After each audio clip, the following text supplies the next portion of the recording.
अभी सत्संग में गुरुदेव भगवान बता रहे हैं कि सतलोक में 3 डिवीजन हैं, 3 डिवीजन। अब भाई बहनों ने काफी सुना होगा सत्संग। सतलोक में 3 डिवीजन हैं।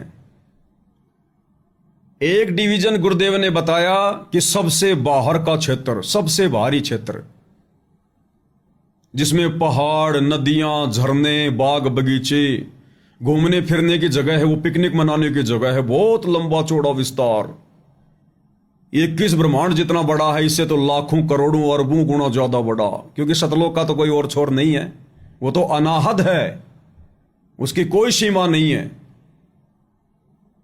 फिर गुरुदेव ने बताया दूसरा डिवीजन, जिसमें नर और नारी रहते हैं, जहां पर सृष्टि है, जिसमें हंस और हंसनी रहते हैं, नर और नारी, भगत और भगतनी रहते हैं।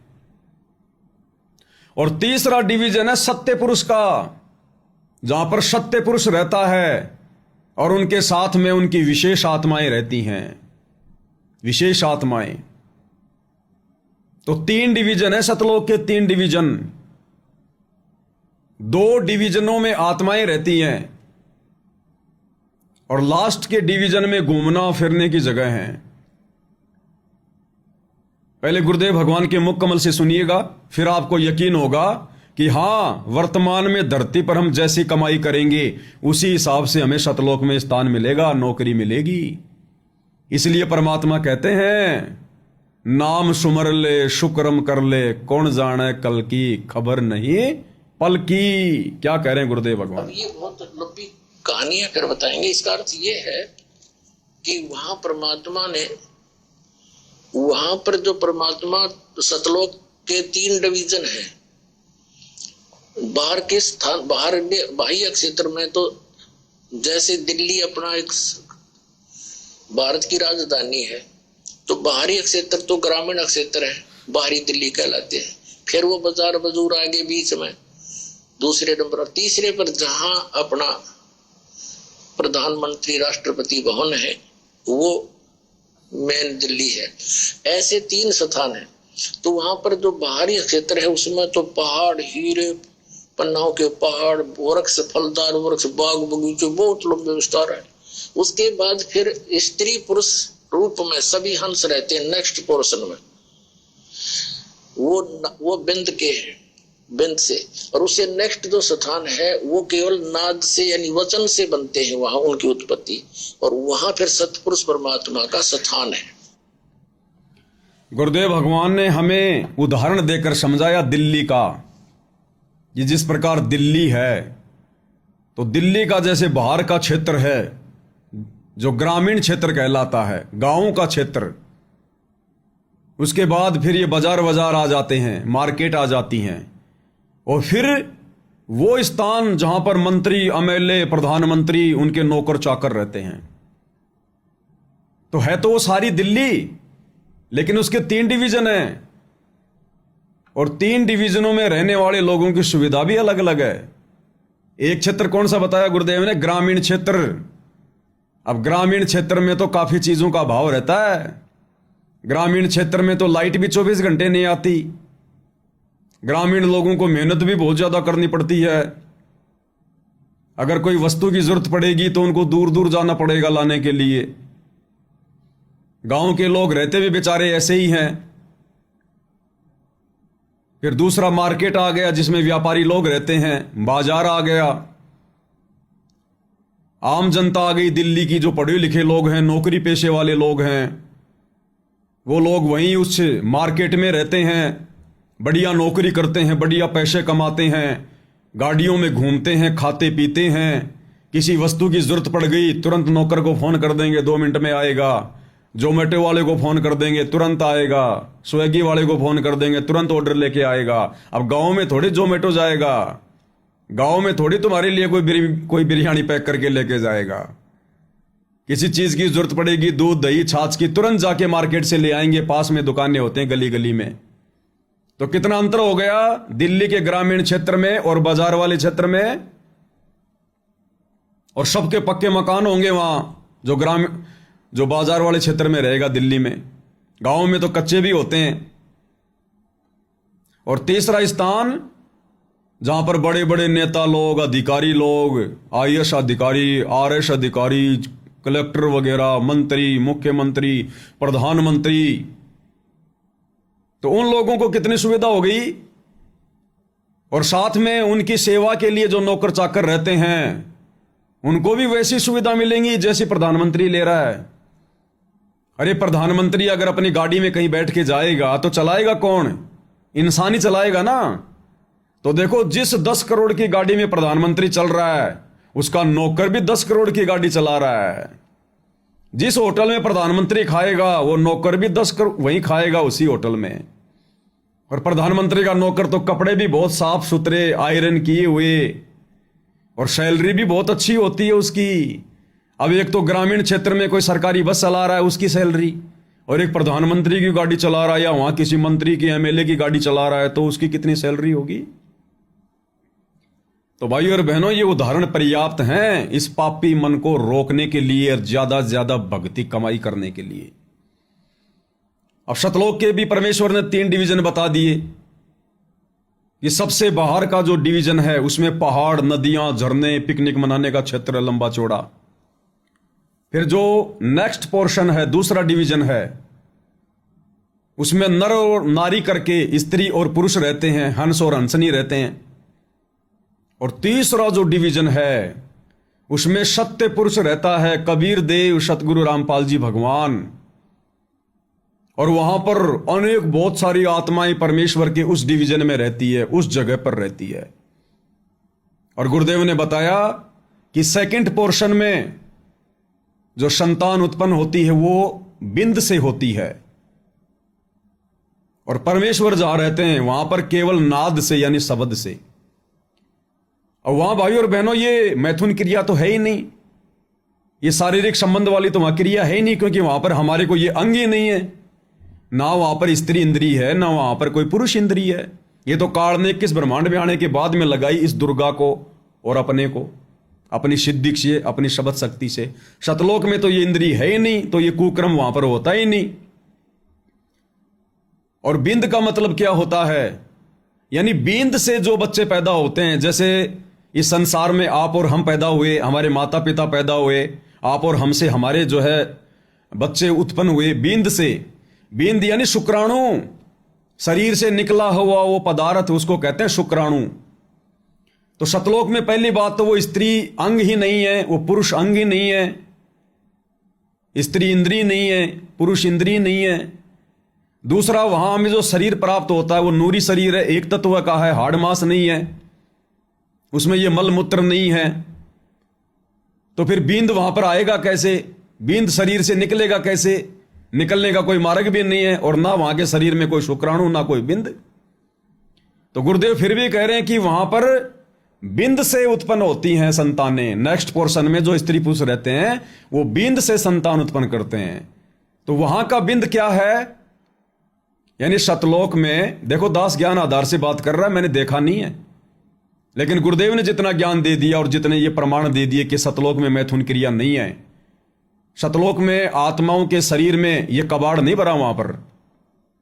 तो दास गुरुदेव के ज्ञान आधार से बता रहा है कि वहां पर बिंद का क्या मतलब है। वहां पर बिंद का मतलब है शतलोक में जो स्त्री और पुरुष रहते हैं, वो स्त्री और पुरुष अपने वचन से, अपने शब्द से जो बच्चे उत्पन्न करते हैं उनको कहते हैं बिंद के बच्चे, बिंद वाले। और फिर गुरुदेव ने बताया कि जो सबसे ऊपर का जो स्थान है जहां पर परमात्मा रहता है, वहां पर नाद से उत्पन्न होते हैं। नाद यानी वहां केवल परमेश्वर उत्पन्न करता है अपने शब्द से, अपने वचन से, क्योंकि वहां पर स्त्री नहीं रहती हैं। एक सत्संग में गुरुदेव ने बताया कि सतलोक के जिस टॉप मोस्ट डिवीजन में परमात्मा रहते हैं, सत्य पुरुष रहते हैं, वहां पर केवल जो है मतलब कि नर रहते हैं, वहां पर स्त्री नहीं रहती। और वहां जो उत्पत्ति होती है वो परमेश्वर, सत्य पुरुष, कबीर देव, सतगुरु रामपाल जी भगवान अपने वचन से उत्पन्न करता है, उसको कहते हैं नाद। जिस प्रकार गुरुदेव ने सर्वप्रथम अपने 16 पुत्रों को अपने 16 वचन से उत्पन्न किया, वो उनके नाद पुत्र। उसके बाद अनंत आत्माओं को उत्पन्न किया, हम उनके सब नाद बेटा बेटियां। तो ये है इसका मतलब। तो मेन चीज क्या है?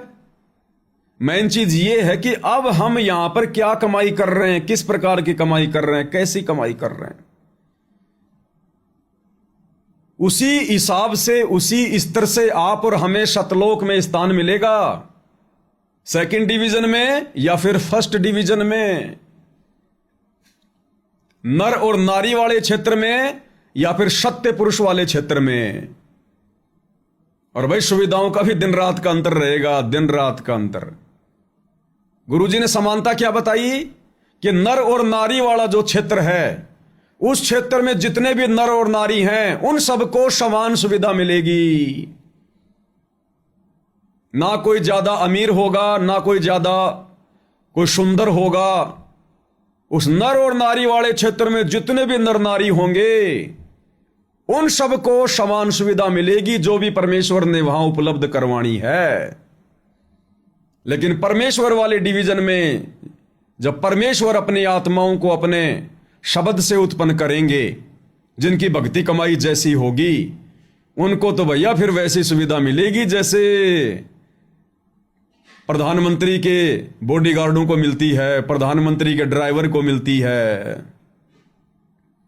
फिर उनको वही सुविधा मिलेगी, वैसी सुविधा मिलेगी। इसलिए गुरुदेव भगवान हमें कह रहे हैं यहां पर कि पुण्यात्माओं, तुम्हारे पास में थोड़ा बहुत समय है, जितना भी समय है, तुम्हारा जाने का समय तो फिक्स है। जिन जिनको परमेश्वर ने लेके जाना है, सबको नहीं, जिन जिनका समय आ गया वापस जाने का सतलोक, तो समय तो निश्चित है। अब तुम किस कदर कमाई करते हो, किस भाव से, किस श्रद्धा से, किस लगन से तीनों समय की आरती, मंत्र का जाप, सत्संग सुनना, धर्म कर्म करना, पांचों यज्ञ करना, गुरुदेव की महिमा करना, गुरुदेव को प्रसन्न करना, तो किस स्तर पर करोगे तुम, उसी स्तर से तुम्हें वहां पर फर्स्ट डिवीजन में रखा जाएगा या सेकंड डिवीजन में रखा जाएगा। और फिर ऊपर के लोकों में उसी हिसाब से फिर परमेश्वर आत्माओं को सेलेक्ट करेगा, क्योंकि वहां भी तो भक्ति करनी पड़ेगी। गुरुदेव ने सत्संग में बताया ना कि सतलोक जाने के बाद फिर ऊपर के लोगों की वहां भक्ति करनी पड़ती है। अगर तुम ना जाना चाहो तो कोई बात नहीं, जैसी तुम्हें सुविधा है परमात्मा देता रहेगा। वो भी अविनाशी लोक है सतलोक, वहां भी जन्म और मृत्यु नहीं है। फिर एक बार वहां जाने के बाद फिर किसी चीज का कोई अभाव नहीं है, मृत्यु नहीं है, बुढ़ापा नहीं है, कोई रोग नहीं है, कोई काम धंधा नहीं है, कोई लड़ाई झगड़ा नहीं है। चाहे रहो तुम सतलोक में, अविनाशी लोक है, कभी नष्ट नहीं होगा, क्योंकि परमेश्वर ने जिसको एक बार पैदा कर दिया उसको कभी नष्ट नहीं करता। सतलोक को परमात्मा ने अविनाशी नाम दिया है, आत्मा को परमात्मा ने अविनाशी नाम दिया है। अगर परमात्मा उसको नष्ट करे तो उसका वचन टूटता है। इसलिए गुरुदेव भगवान ने स्पष्ट कर रखा है अपनी पुस्तकों में कि ऊपर के चारों लोक और उन लोकों में रहने वाली जीव आत्माएं वो सब अविनाशी हैं। अब परमात्मा उनको कभी नष्ट नहीं करेगा, कभी नष्ट नहीं करेगा, बस वो अपना सुख भोगेंगी। तो ऊपर के लोकों में भी भक्ति के आधार से तो आत्मा जाएंगी। आगम लोक में, अलख लोक में सबसे पहले किन आत्माओं का नंबर आएगा? नर और नारी वाली आत्माओं का या सत्य पुरुष के वचन से उत्पन्न आत्माओं का? तो ये आप भली भांति समझ सकते हो कि सबसे पहले किसका नंबर आएगा। अगर किसी कॉलेज में कोई कंपनी वाले अगर बच्चों को सेलेक्ट करने आएंगे तो भैया वो सेकंड डिवीजन वाले को पहले लेंगे या फिर फर्स्ट डिवीजन वाले को पहले लेंगे? तो ये आप और हमारी बुद्धि स्तर के ऊपर है, हम किस कदर यहां कमाई करके भक्ति धन लेकर जाते हैं सतलोक में। परमात्मा कहते हैं ना, सार शब्द संजीवन बूटी, घिस घिस अंग लगावे। यानी जितनी हो सके उतनी उस शब्द की कमाई कर ले। तू खाली हो चुका है, काल ने तेरी सारी कमाई नष्ट करवा रखी है। अब तुझे वापस सतलोक में जाना है और वहां पर अच्छा स्थान प्राप्त करना है, तो गुरुदेव कहते हैं डट के कमाई कर ले, डट के। शरीर का कोई भरोसा नहीं है। एक बार सुनिए परमेश्वर का ये सत्संग, ये तीनों डिवीजन जो परमेश्वर एग्जाम्पल दे रहे हैं, अब हमें अच्छे से समझ में आएगा कि वहां पर 3 डिवीजन क्यों हैं। चलो एक डिवीजन तो समझ में आ गया, भाई घूमने फिरने की जगह लास्ट वाला। अब सतलोक में अगर सभी आत्मा एक समान है उस सत्य पुरुष के अलावा, क्योंकि हैं तो सभी आत्माएं, अगर सभी आत्मा एक समान हैं तो परमात्मा ने फिर अलग अलग डिवीजन क्यों बनाए? नर और नारी वाला क्षेत्र अलग है और सत्य पुरुष वाला और वहां जो आत्मा रहती हैं उनका क्षेत्र अलग है। वहां पर नारी नहीं रह सकती, स्त्री नहीं रह सकती वहां। और सभी आत्मा अगर एक समान हैं तो सत्य पुरुष के 16 पुत्रों को फिर अलग अलग द्वीप क्यों दिए गए? उनको अलग से द्वीप क्यों दिए गए? आप और हमसे कई गुना बड़े बड़े क्षेत्र। तो भाई और बहनों, सारा खेल भक्ति कमाई का है। भक्ति कमाई का जैसी पढ़ाई वैसी नौकरी। तो सुनिए गुरुदेव भगवान क्या कह रहे हैं। अब ये बहुत लंबी कहानी है, फिर बताएंगे। इसका अर्थ ये लंबी कहानी है कि वहां परमात्मा ने, वहां पर जो परमात्मा सतलोक के 3 डिवीजन है।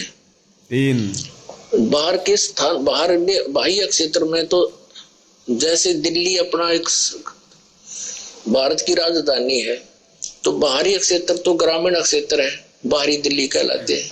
फिर वो बाजार बजूर आगे बीच में दूसरे नंबर। और तीसरे पर जहां अपना प्रधानमंत्री राष्ट्रपति भवन है वो मेन दिल्ली है।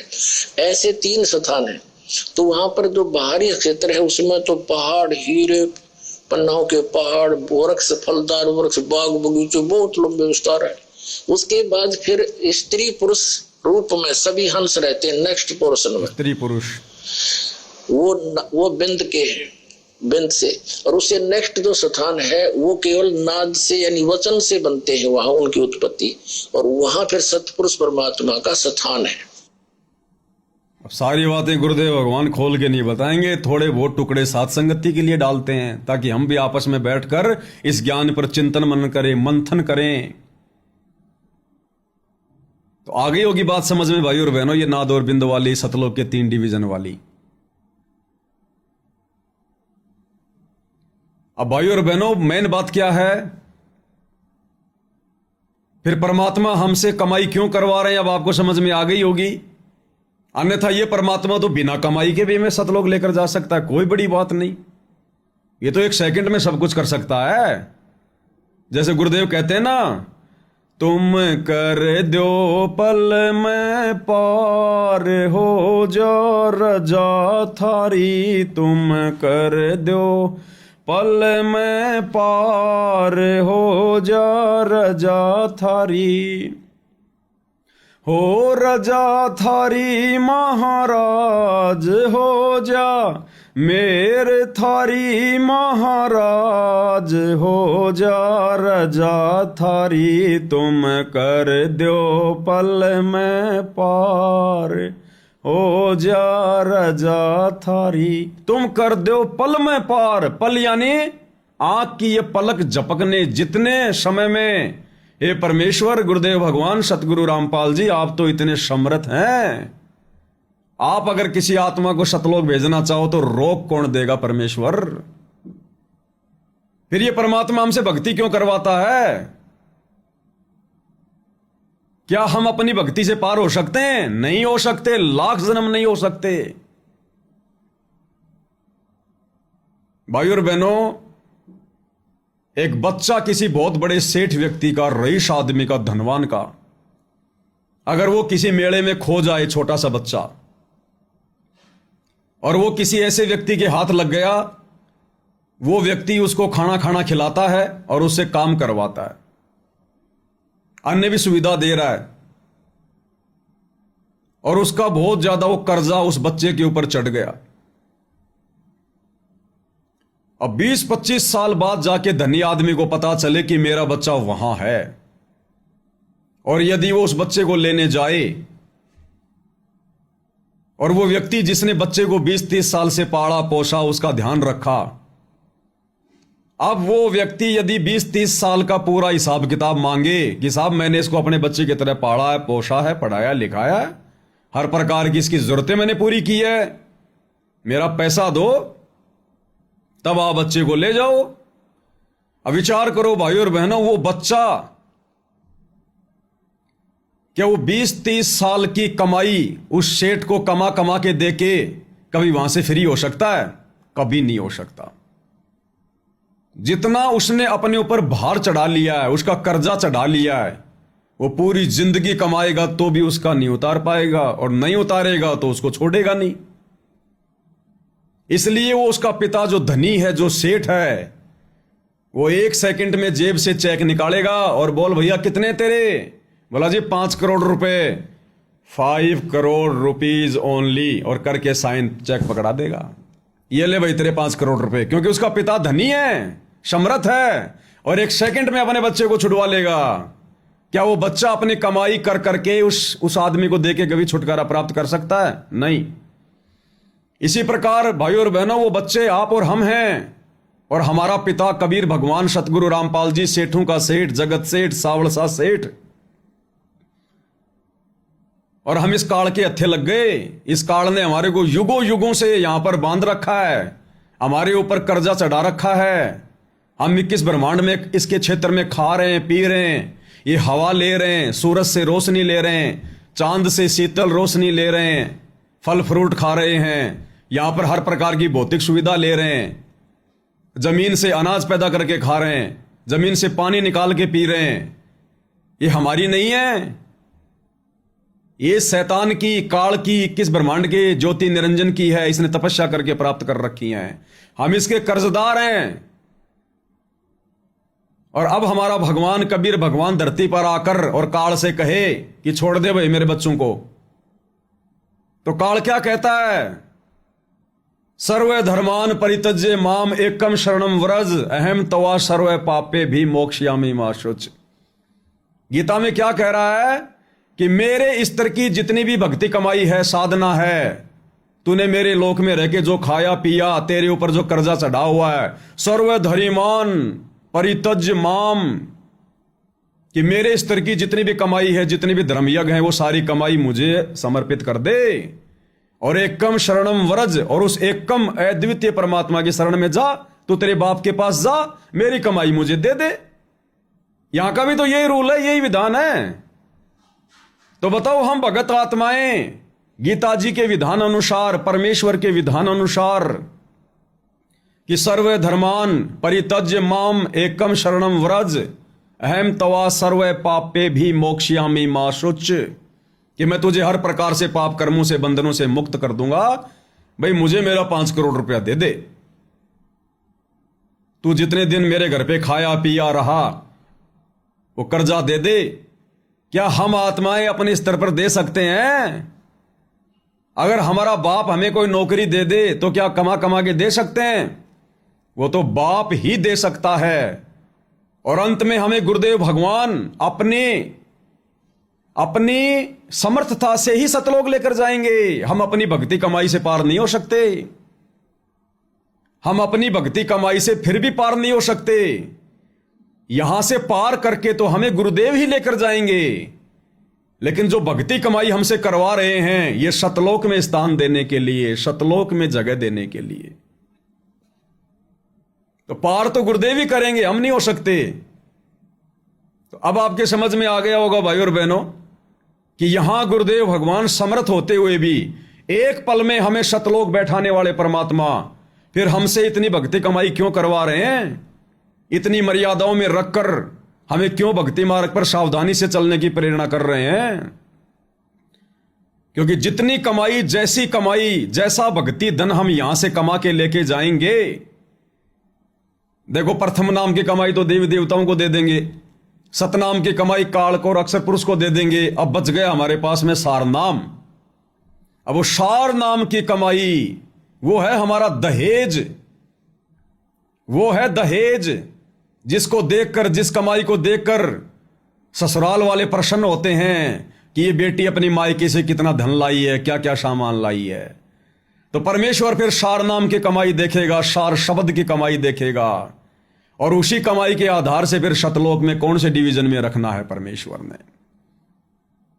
और वो सार नाम प्राप्त करने के लिए प्रथम नाम और सतनाम की भी भरपूर कमाई करनी पड़ेगी, काल का कर्जा उतारने के लिए।